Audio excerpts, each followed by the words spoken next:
এর পরিচয় দেওয়া লাগবে না। তারপরে এটা আরেকটা কাগজ, সেকুলারিজমে বিশ্বাস করে, চাপে পড়ে লিখেছে বাংলাদেশের হিন্দুদের উপর আক্রমণ। পশ্চিমবঙ্গে লেখে না, হুলিয়ান শামসেরগঞ্জে লিখে দুষ্কৃতকারীদের হামলা।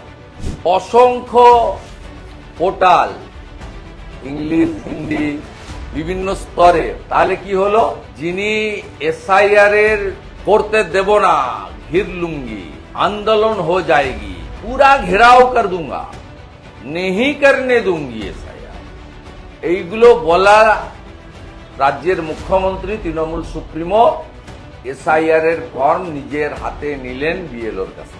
24 ঘন্টা ধরে ক্যাম্পেইন চললো। পরের দিন হেলায় না পড়লে বিড়াল গাছে ওঠে না, জাগো বাংলা ডিলিট করলো। উনি বললেন সোশ্যাল মিডিয়াতে লিখে মিথ্যাচার হয়েছে। ফর্ম আমি নিয়েছি, ফিল আপ আমি করিনি। যতক্ষণ না সব ভোটারের ফিল আপ হচ্ছে ততক্ষণ আমি করব না। সব ভোটার মানে কারা? আপনাকে আমি বিরোধী দলনেতা হিসেবে অনুরোধ করছি, দাবি করছি, আপনি কি চান মৃত ভোটারের নাম রাখতে? আপনি কি চান ডবল ট্রিপল এন্ট্রি ভোটারের নাম রাখতে? আপনি কি চান অস্তিত্বহীন ভোটারের রাখতে? আপনি কি চান অভারতীয়দের নাম রাখতে? বিশেষ করে বাংলাদেশি মুসলিম এবং মায়ানমার, কক্সবাজার হয়ে এখানে আসা রোহিঙ্গা।